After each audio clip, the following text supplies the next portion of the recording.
Hello everyone. सो आज का अपना कॉन्सेप्ट है एवरेज, एंड एवरेज में भी हम करने वाले हैं जो बैटिंग एंड बॉलिंग वाले जो अपने क्रिकेट से रिलेटेड क्वेश्चन आते हैं वो। सो बेसिकली क्या होता है, जब भी अपने को दिया हो जो अपनी बैटिंग है वो इम्प्रूव कर रही है तो इसका मतलब क्या है, जो अपनी एवरेज है ओवरऑल वो भी इंक्रीज करेगी। लेकिन जब भी अपने को देखा हो जो अपनी बॉलिंग है वो इम्प्रूव कर रही है तो अपनी जो एवरेज है ओवरऑल वो क्या करेगी, डिक्रीज करेगी। अब ये कैसे होता है, मान लो एक बंदा है वो 5 ओवर में पहले 70 रन बना रहा था, लेकिन उसके बाद नेक्स्ट 5 ओवर में उस बंदे ने 90 रन बना दिए। पहले तो सिर्फ 70 रन बना रहा था, अब वो 90 रन बना रहा है। तो ये क्या हुआ, 70 से 90 इंक्रीज हुआ है, यानी कि जो उसकी बैटिंग है वो क्या हुई है, इंप्रूव हुई है। उसकी बैटिंग इंप्रूव हुई है, उसके कारण ही तो क्या उसकी एवरेज भी इंक्रीज होगी। पहले वो 70 रन बना रहा था, अब वो 90 रन बना रहा था, यानी कि जो उसकी एवरेज वो क्या हुई है, इंक्रीज हुई है। अब बॉलिंग वाले केस में अब मान लो एक बंदा है वो 5 ओवर में पहले 85 रन दे रहा था, अभी नेक्स्ट 5 ओवर में वो बंदा 65 रन दे रहा है।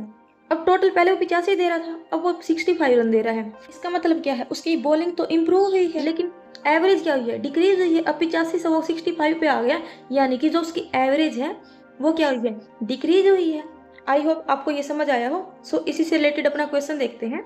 ए cricketer whose bowling average is 24.85 run per wicket takes 5 wicket for 52 run and thereby decrease his average by 0.85।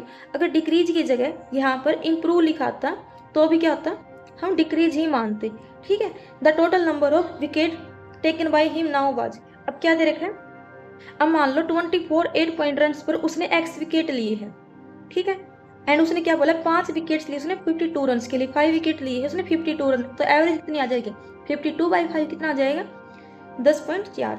And उसके बाद बोला है उसने जो उसकी एवरेज है वो इम्प्रूव हुई है 0.85 से, यानी कि पहले उसकी एवरेज इतनी थी, अब 8.5 0.85 से डिक्रीज हुई तो कितनी हो गई, 24।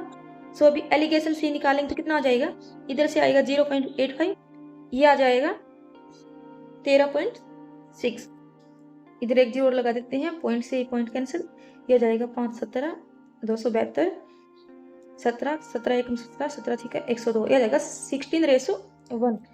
अब जो 1 है उसकी वैल्यू कितनी है, 5। अब 1 यूनिट की वैल्यू 5 है तो 16 की कितनी हो जाएगी, 16×5 80। सो अपनी x की कितनी वैल्यू आ जाएगी, 80। लेकिन इसने क्या पूछा अपने से, total number of wickets. So total number of wickets कितनी हो जाएगी, ये 80 प्लस में 5, so total number of wickets कितने हो गए, 85। सो ये हो जाएगा अपना आंसर। आई होप आपको कॉन्सेप्ट समझ आया हो। सो आज के लिए इतना ही, मिलते हैं कल नेक्स्ट वीडियो में। Thank you.